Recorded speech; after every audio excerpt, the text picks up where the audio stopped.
bienvenidos a un capítulo más de Historias de Pánico.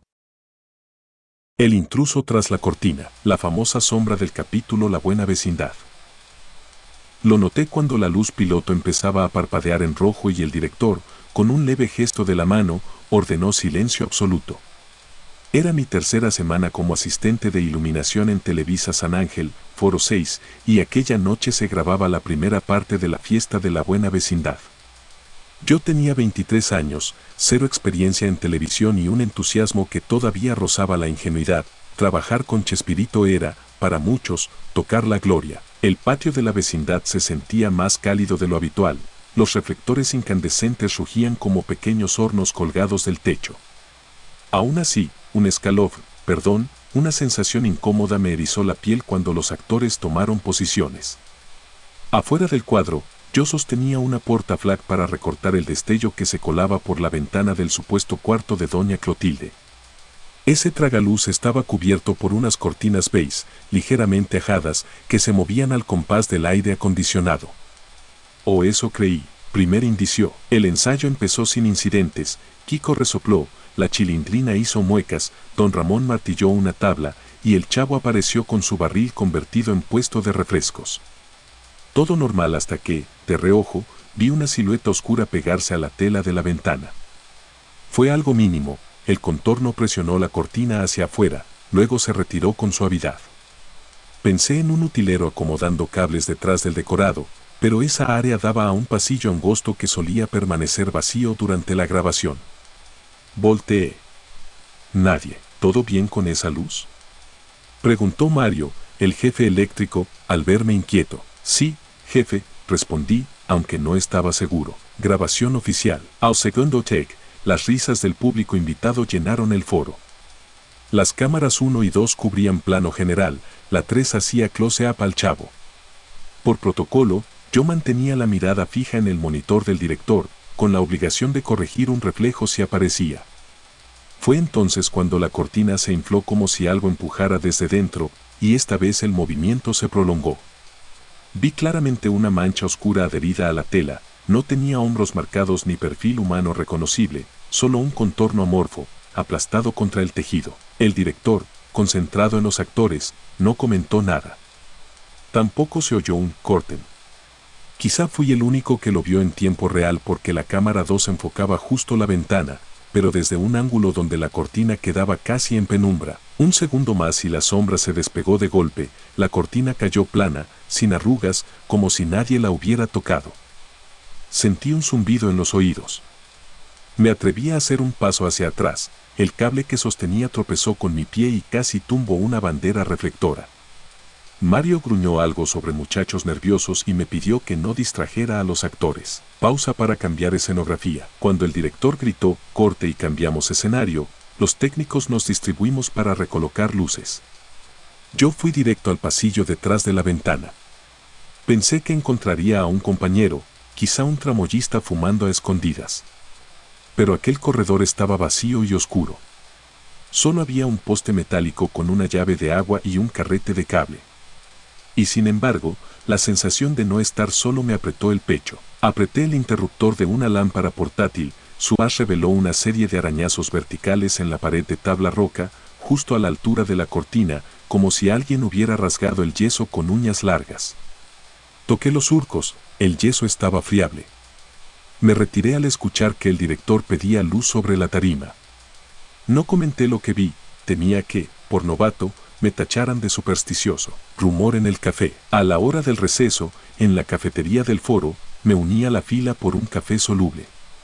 Comenté en voz baja lo de la cortina con Daniela, script de continuidad. Al principio soltó una risa incrédula, pero luego bajó la voz. No eres el primero que ve algo. Dicen que, cuando se grabaron los primeros programas, un velador murió aquí adentro, atrapado cuando se cayó un telar. Cuentan que no cerró los ojos por completo. La historia sonaba a típico chisme de foro, pero caló hondo. Recordé los arañazos y empecé a cuestionar mi cordura. Segunda manifestación. Retomamos la grabación cerca de las 10 de la noche. Las escenas finales exigían un paneo general del patio mientras todos cantaban Qué bonita vecindad. Yo sostenía un diffuse para suavizar el keylight. De pronto, el monitor estroboscópico del director mostró un destello en la ventana, la cortina se abombó otra vez, pero esta vez su silueta permaneció pegada más tiempo, deformándose como una mano plana que resbalara por la tela.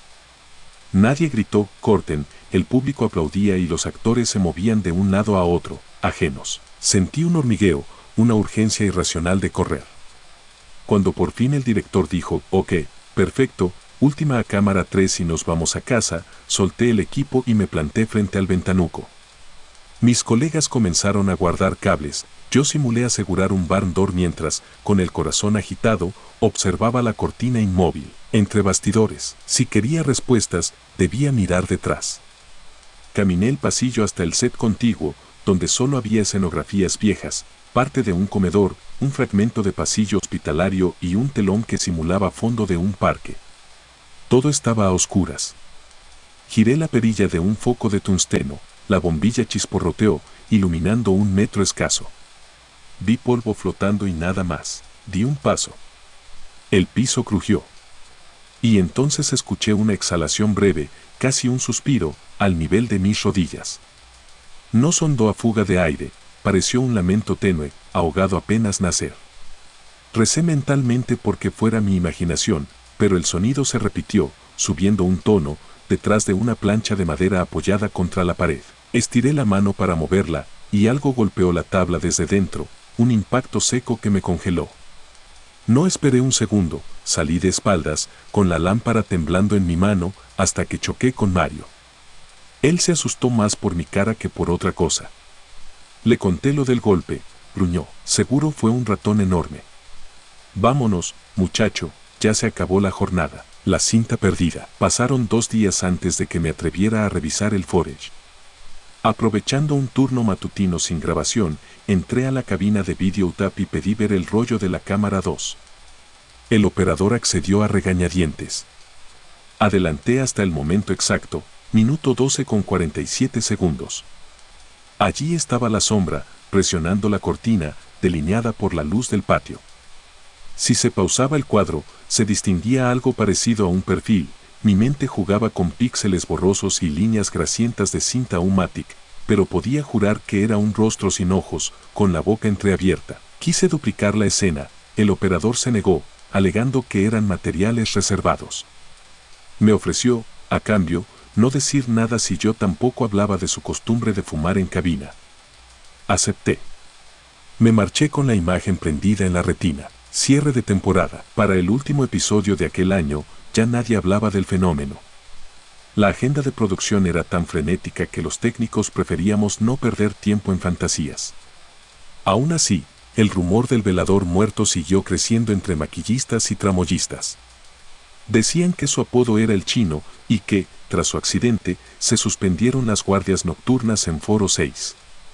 Nunca hallé el registro oficial de la supuesta tragedia. El hallazgo de 1999. A finales de los 90, cuando Televisa digitalizó su archivo, un amigo archivista me avisó que habían encontrado el máster de la fiesta de la buena vecindad.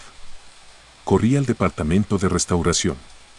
Observamos la escena en pantalla HD, con la definición mejorada, la sombra parecía más densa, como si tuviera volumen.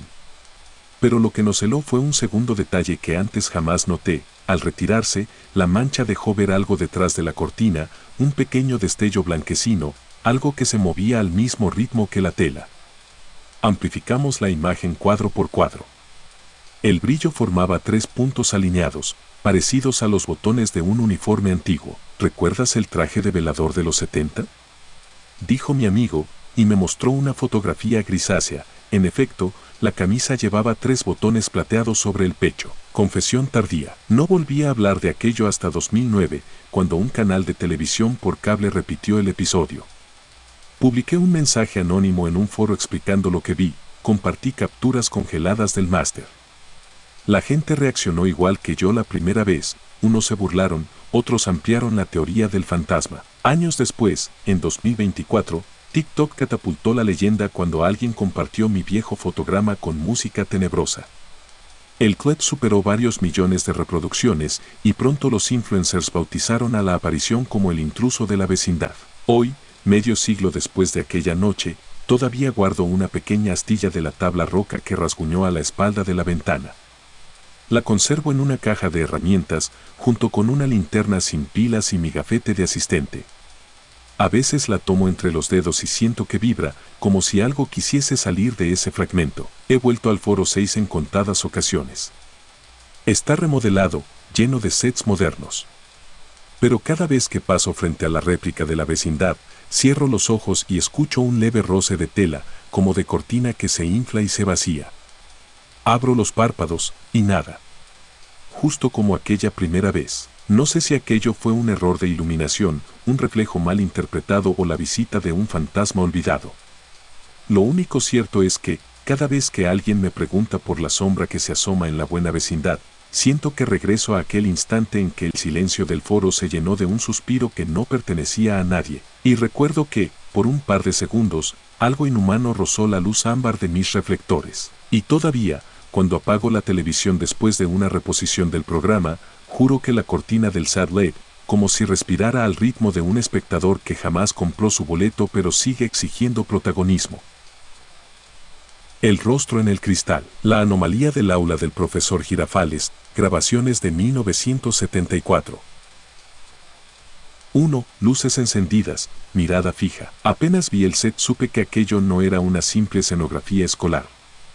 El pizarrón recién pintado olía a aceite de linaza, las bancas crujían aunque nadie se sentara y, aún bajo la claridad de las lámparas Fresnel, el aire parecía más denso en aquel espacio mínimo. Era agosto de 1974, yo acababa de integrarme como microfonista de piso para el programa de Roberto Gómez Bolaños. Mi labor consistía en colgar la pértiga direccional sobre los actores sin dejar que la sombra se colara en cámara. Fácil, decían, si no fuera porque el Foro 6 de Televisa San Ángel hervía con 50 personas moviéndose al mismo tiempo. Aquella tarde tocaba grabar la escena del profesor Girafales explicando fracciones a sus alumnos. El aula era un cubo de madera con un ventanal en la pared derecha, 4 rectángulos de vidrio real montados sobre bastidor. En los planos televisivos debía simular el exterior del patio, aunque detrás solo hubiera pasillos y más telones. Yo preparaba mi equipo cuando noté una opacidad en el vidrio inferior, no era reflejo ni huella, sino una mancha ovalada, apenas perceptible. Pasé la franela y desapareció. No le di importancia. 2. Primer destello. Rodrigo, el camarógrafo 2, pidió silencio. Graba, gritó el director. Ramón Valdés, vestido esta vez de escolar, soltó un chiste, la audiencia respondió con carcajadas y todo fluía. Fue entonces cuando algo se formó en el ventanal. Desde mi ángulo, por encima de la pértiga, vi que la mancha volvía, pero crecía y adquiría rasgos, contorno de frente, 2 hendiduras ovaladas, una línea delgada a modo de boca. Duró 3 segundos, luego se desvaneció como vaho. Miré alrededor buscando al jefe eléctrico, pensando en una aberración de luz. Nadie había notado nada. El monitor de control mostraba el plano general sin anomalías evidentes. Seguí trabajando, aunque con el pulso acelerado. 3. El error imposible. Terminada la toma, corrí al video assist a revisar el playback. Avancé cuadro por cuadro. En el fotograma 12 horas 9 minutos y 14 segundos apareció un rostro pálido, ojos hundidos y boca torcida pegado al cristal, justo detrás del hombro del profesor Girafales. Al reproducir a velocidad normal, se veía un parpadeo gris, pero congelado era inconfundible. Llamé a Rodrigo. Pensó que era una broma, pero al ampliar la imagen soltó un bufido. Esto no puede ser un reflejo, detrás del vidrio hay un panel negro, dijo. Decidimos guardar silencio hasta entenderlo mejor. 4. Tras el ventanal. Durante la pausa de comida aproveché para bordear el decorado. Detrás del aula encontré un corredor estrecho, mal iluminado por un foco amarillento. Cubriendo el ventanal había un lienzo de madera contrachapada pintado de gris opaco, no existía espacio para que alguien se asomara desde fuera. Ni siquiera cabía una persona agachada. Toqué la tablilla, estaba firme. Más allá del pasillo descubrí a don Anselmo, utilero veterano con 30 años en la empresa. Le narré lo ocurrido. Dibujó una mueca incómoda y solo musitó. Eso que viste no es nuevo. Aquí dicen que se aparece un chamaco, pero tú enfócate en tu trabajo. No quise insistir, aunque el peso de sus palabras me siguió como sombra. 5. Segunda aparición. Regresamos a rodar la escena del regaño final. El profesor dicta tarea mientras los niños hacen muecas. Cámara 1 de izquierda a derecha. Yo sostengo la pértiga encima de Carlos Villagrán. De pronto, el vidrio se empaña desde adentro y allí surge otra vez el mismo rostro, esta vez más nítido, con las cuencas oscuras y la boca ligeramente abierta. Instintivamente bajé la pértiga. El micrófono entró en cuadro, el director frenó la toma y regañó a todo el equipo. Yo apenas podía hablar. Miré el ventanal, limpio, inalterado. Los técnicos me rodearon, expliqué lo que vi y obtuve cejas levantadas y un par de risas nerviosas. Reanudamos, pero la tensión se sentía como un nudo colectivo. 6. La cinta silenciada. Esa noche, ya sin público, pedí ingresar a la cabina de video. Alfredo, operador nocturno, accedió a regañadientes. Avanzamos hasta la marca 15 horas 42 minutos y 8 segundos. Allí, fotograma a fotograma, la cara volvía a materializarse, ahora con mayor definición, incluso se apreciaban 3 pequeñas cicatrices bajo el pómulo izquierdo. Pero había algo peor, puesta la pista de audio directa, se escuchaba un leve raspado, como uñas contra cristal, justo cuando la imagen emergía. Voy a borrarlo, sentenció Alfredo, no podemos entregar esto a supervisión. Guardó una copia en 3/4 Sumatic, la etiquetó como luz piloto ensayo y la envió a archivo, fuera del compilado final. 7. El relato de la costurera. Decidí investigar. Al día siguiente encontré a doña Estela, costurera de vestuario, quien llevaba décadas cosiendo uniformes escolares para el programa. Cuando le pregunté si conocía historias raras del aula, me narró algo que me quitó el aliento. En el 72 sucedió un accidente. Un niño extra del público, vi linda su mamá lo trajo, se soltó de la mano y se metió por ese pasillito. Nadie lo vio. Al mover la escenografía le prensaron la cabeza con la puerta corrediza y murió ahí, detrás del salón. Televisa lo cayó para evitar escándalo. Dicen que desde entonces algunos ven su cara pegada en el vidrio, como si buscara volver a su lugar en la clase. Me estremecí. Las cicatrices coincidían con la descripción del golpe que, según Estela, partió el pómulo del niño. 8. La noche del repintado. 2 semanas después, la producción decidió pintar de nuevo el ventanal para eliminar reflejos. Quedé asignado al turno extra. A la 1 de la madrugada, con todos los reflectores apagados y un par de lámparas de mano, entré al aula acompañado solo por Martín, pintor de utilería. Él tarareaba mientras cubría la madera con esmalte mate. Yo, inquieto, enfocaba mi linterna al cristal. No había mancha. Pero de pronto una neblina helada se condensó por dentro, pese al calor del foro, y apareció la cara, más viva que nunca. Vi los surcos profundos de las cicatrices, los ojos vidriosos y un leve movimiento de la boca, como si articulara una palabra. Martín no se percató, estaba de espaldas. Entonces un golpe retumbó en el vidrio, seco y hueco. Martín se giró, vio la impresión y lanzó el bote de pintura.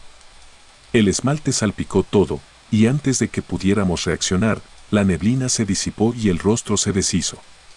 Corrimos fuera del set.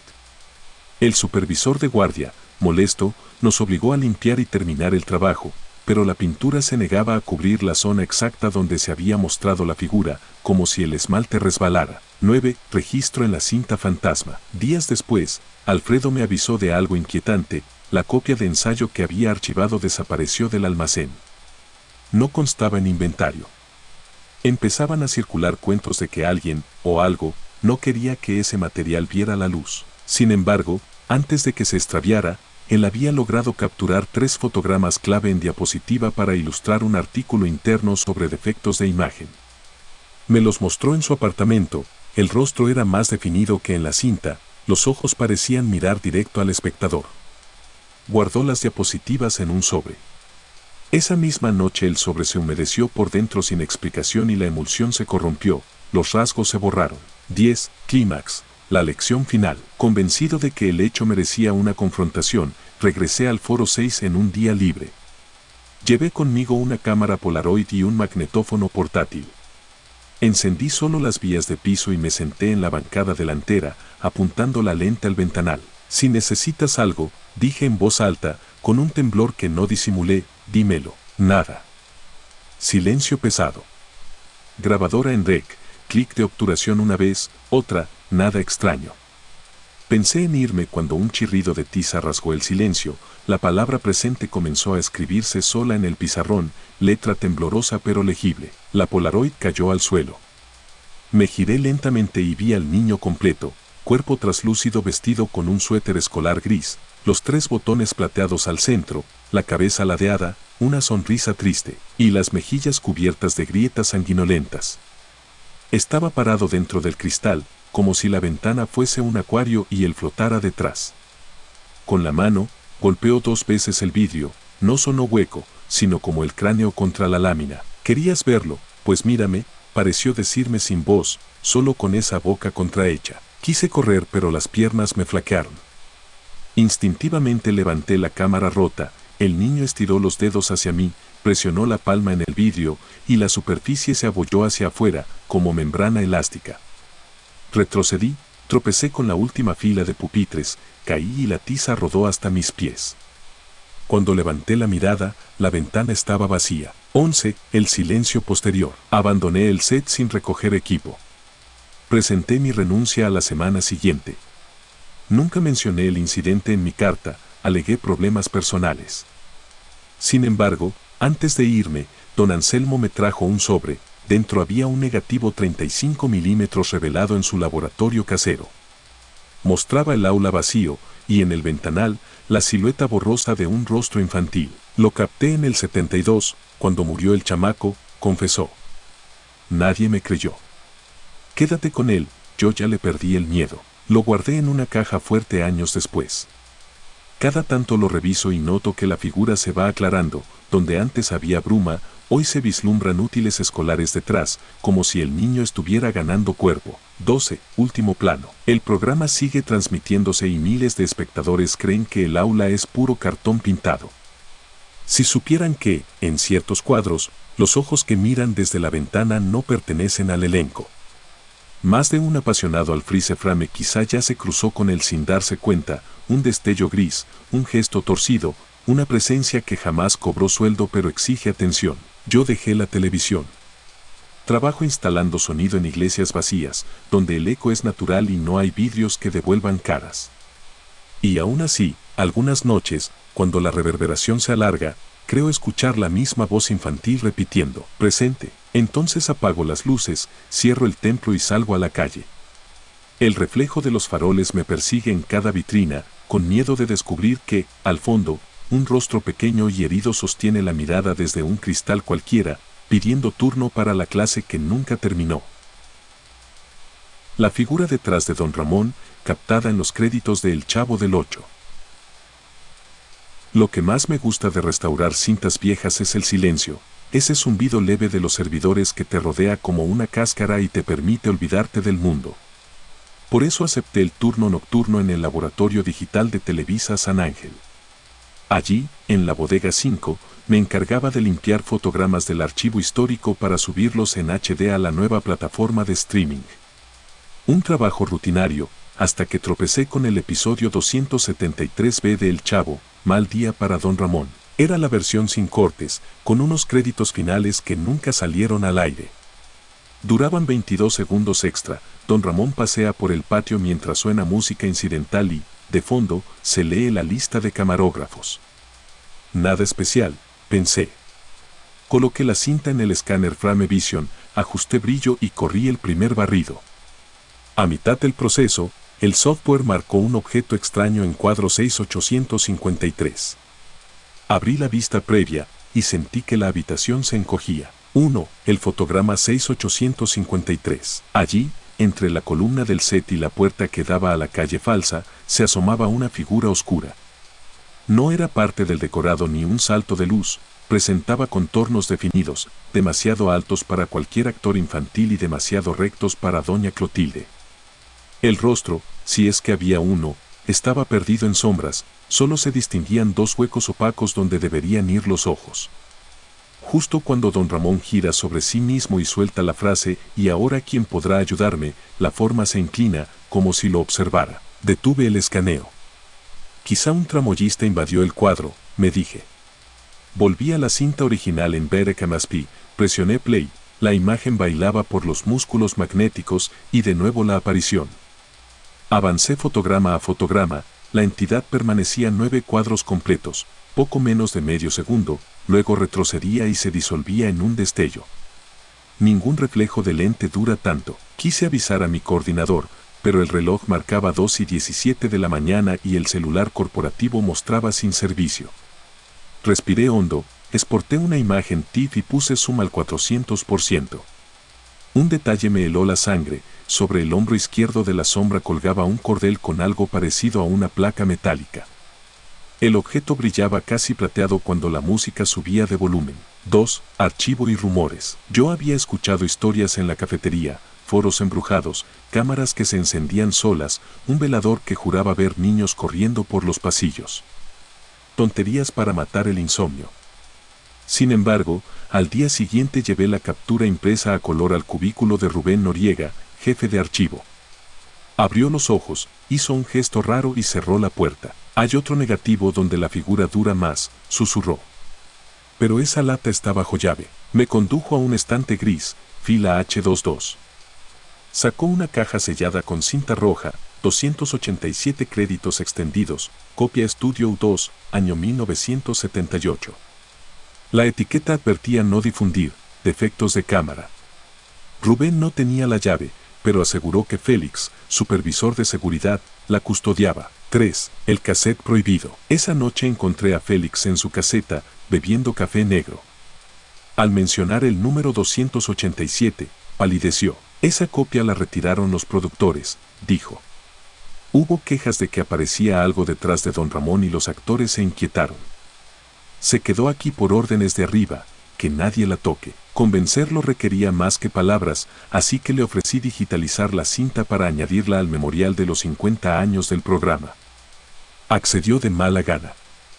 A las 3 de la mañana, la cargué en la Betacam y presioné play. 4. La secuencia completa. En esta versión, los créditos eran más largos. Don Ramón se paseaba por todo el patio, rascándose la cabeza. Cuando llegaba a la esquina, la música se detenía un segundo antes de arrancar de nuevo. Allí, exactamente en ese segundo mudo, la figura emergía detrás de él, nítida, corporal.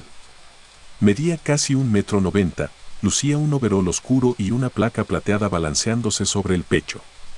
Avanzaba 2 pasos hacia el actor y, justo cuando parecía tocarlo, la toma cambiaba a un close-up de Chespirito leyendo un papel. Rebobiné y fijé la vista en la placa, con retoque de contraste distinguí 2 letras grabadas, ER. Entonces recordé algo que doña Florinda mencionó en una vieja entrevista. Eduardo Rodríguez, tramoyista jefe, había fallecido en 1976 al caer de un andamio en ese mismo foro. Portaba siempre un overol con su nombre bordado y una placa metálica de supervisión. 5. Golpes en la puerta. Mi concentración era tal que no escuché los primeros toques. Un bam bam bam fuerte me sacó del trance, venía de la puerta del laboratorio. Pensé que Rubén regresaba por la cinta, pero al asomarme al pasillo no había nadie. Volví a mi estación. La Betacam se había detenido por sí sola y la pantalla mostraba nieve. Tecleé los comandos, nada. Encendí luces de emergencia, el display marcaba tape in motion aunque la bobina no giraba. Una interferencia invadió los altavoces, un zumbido grave que subía y bajaba, como respiración forzada cerca del micrófono boom. Luego surgió una voz lejana, ahogada, apenas un arrastre de aire. Ramón. Ramón, las lámparas parpadearon. Sin dejarme pensar, la pantalla reanudó video, un plano del patio sin actores. La sombra estaba de espaldas, centrada, inmóvil. De golpe la imagen se acercó sola, ningún zoom óptico podía hacerlo en cinta analógica. El foco se clavó en la placa. Las letras ER destellaron y debajo apareció una tercera inicial, N, impresa como una quemadura recién abierta. 6. El pasillo sin fin. Escapé del laboratorio con la cinta bajo el brazo. El corredor olía a polvo y ozono, como tras una descarga eléctrica. Pensé en acudir a vigilancia, pero las cámaras de seguridad tintineaban en negro y verde. Al girar a la esquina, el pasillo se extendía más largo de lo que recordaba, interminable, con las mismas puertas grises multiplicadas a ambos lados. Sentí un cosquilleo en la nuca, me giré, la sombra venía detrás, a unos 20 metros, avanzando sin prisa, sin pasos audibles, apenas un desplazamiento continuo. Corrí hasta el montacargas. Oprimí el botón, nada. Opté por la escalera, los escalones metálicos vibraban bajo mis pies. Al llegar al descanso del piso 2, una ráfaga helada subió por la barandilla, de la oscuridad emergió el brazo de la figura, larguísimo, empuñando la placa como si fuera un distintivo de policía. Lancé la cinta por la trampilla del hueco, cayó chocando contra los muros hasta reventar en la planta baja. Bajé detrás, golpeé el suelo y sentí como algo rozaba mi chaqueta, soltando un olor a hierro oxidado. 7. La cinta destrozada. Recogí el cartucho, la carcasa estaba rota, pero el carrete se mantenía intacto. Crucé la puerta de emergencia hasta el estacionamiento, donde los focos de sodio temblaban. Allí, a la intemperie, abrí la lata y extraje la cinta. Creí que quemarla sería suficiente, pero en cuanto el fuego lamió el plástico, una sirena de incendio retumbó en todo el recinto. Las aspas de ventilación se encendieron, expulsando aire helado. Entre el humo se delineó la silueta de la figura, aún con la placa, los bordes incendiados que no tocaban su cuerpo. Corrí hacia la garita. Félix alzó la barrera, atónito.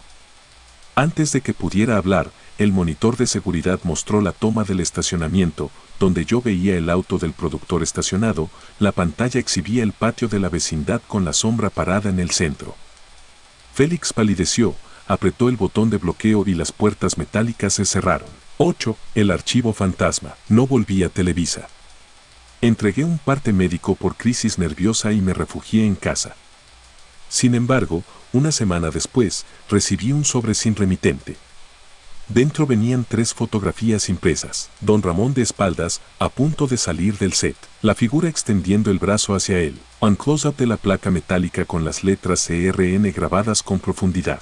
En el reverso de la tercera foto había un mensaje manuscrito. Entradas, retiros, nómina, siempre se cobra el último aplauso. No reconocí la letra.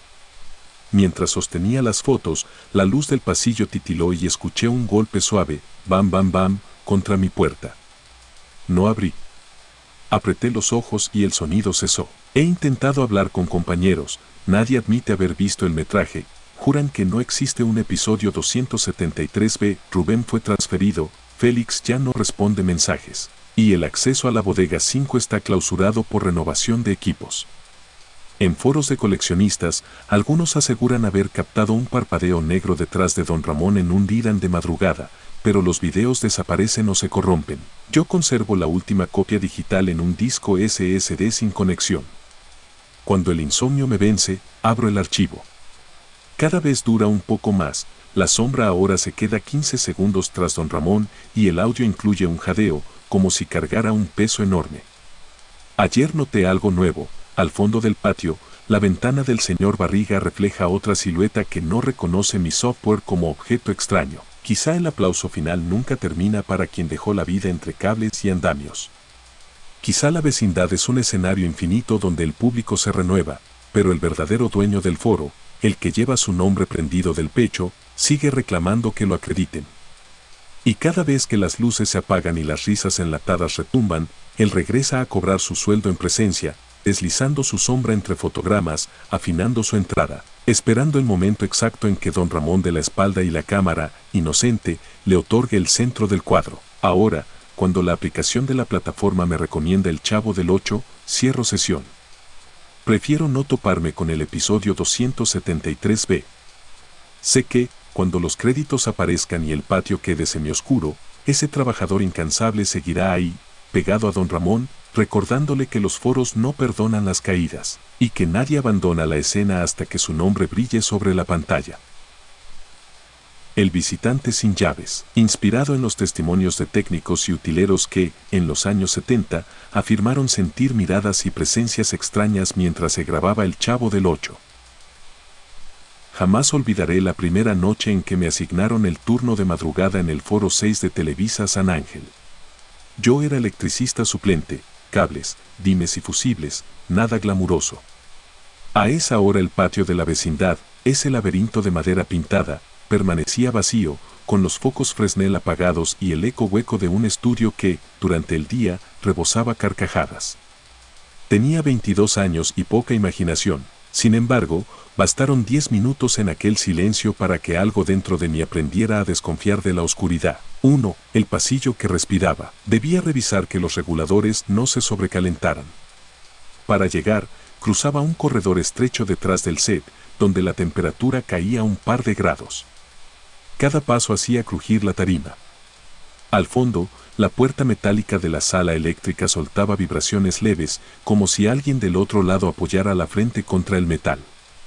Pensé en la presión del aire acondicionado, pero cuando coloqué la palma se sentía tibia. Apreté el manojo de llaves, seguí adelante y bajé el switch maestro. Luces de emergencia colorearon las paredes de rojo tenue. Entonces, justo detrás de mí, algo exhaló. No fue viento ni fuga de gas, sino un soplo corto, situado a la altura de mi nuca.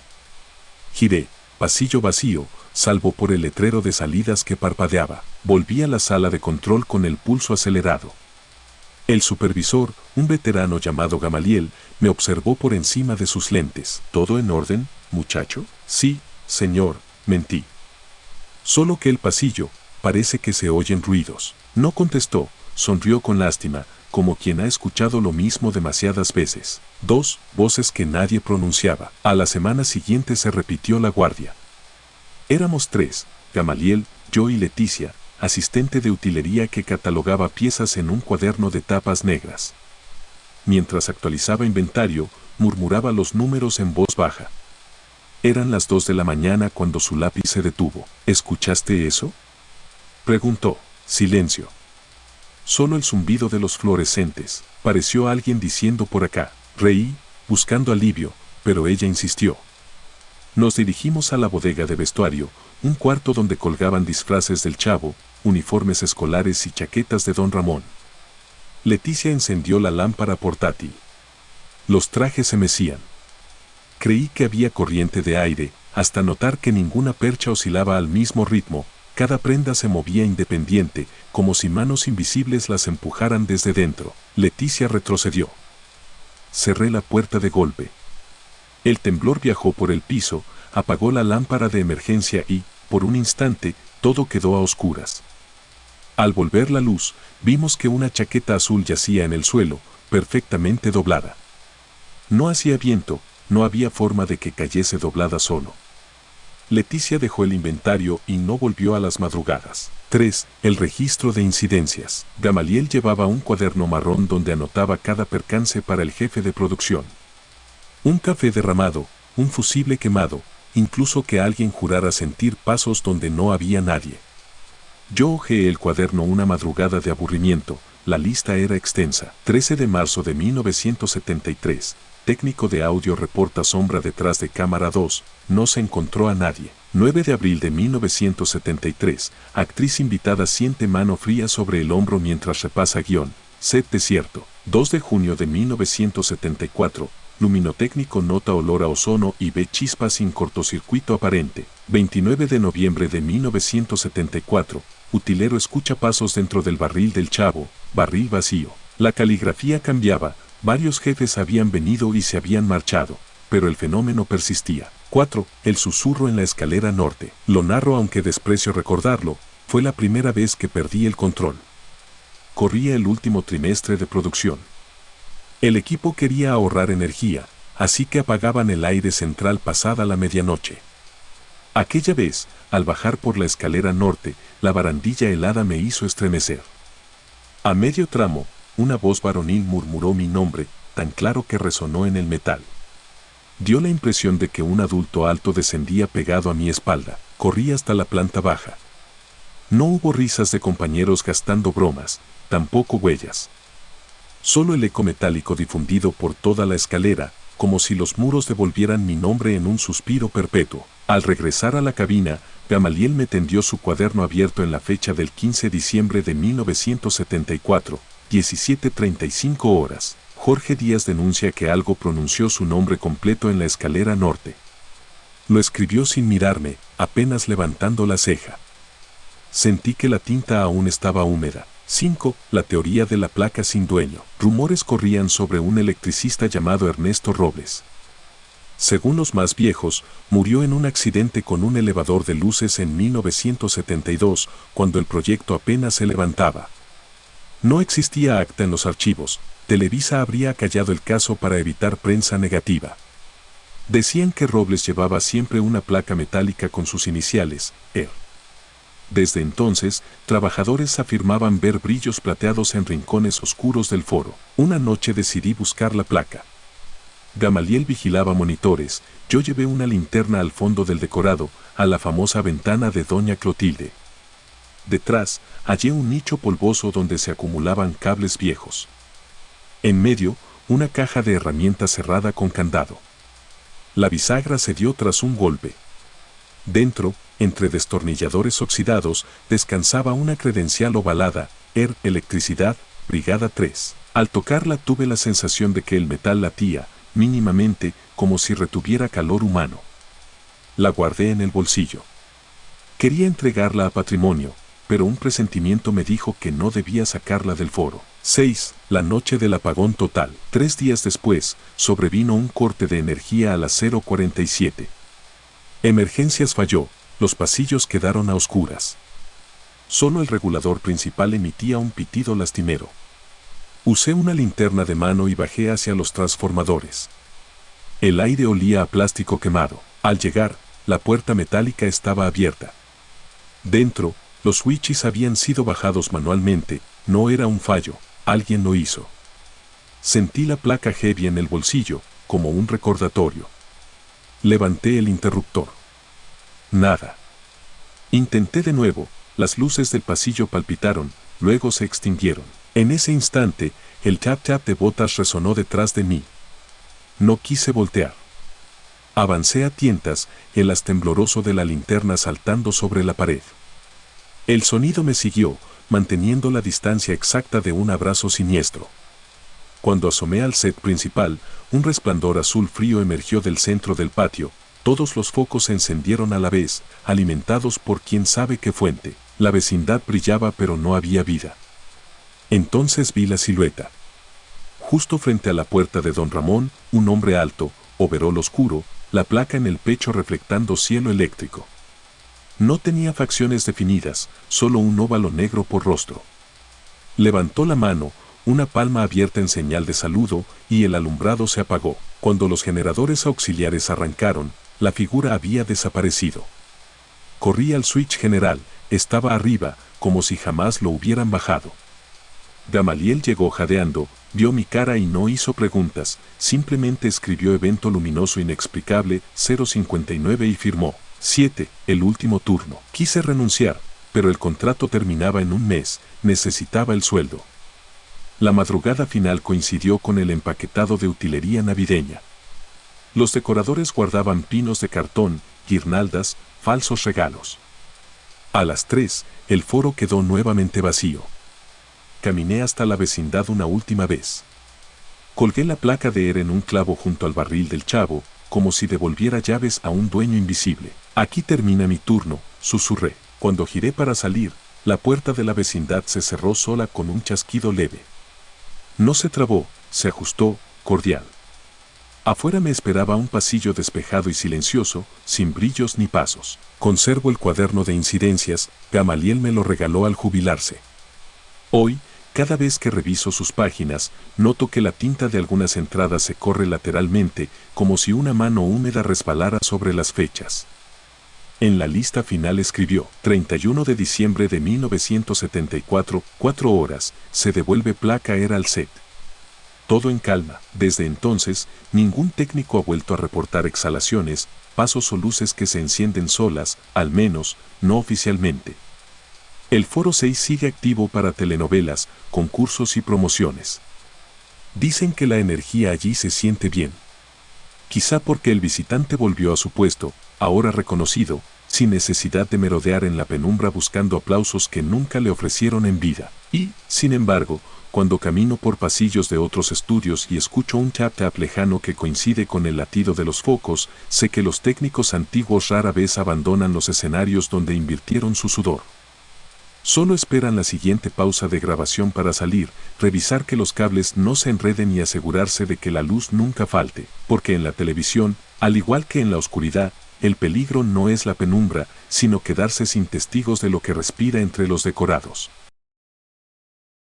Muchas gracias, te invito a suscribirte y darle like si quieres más historias.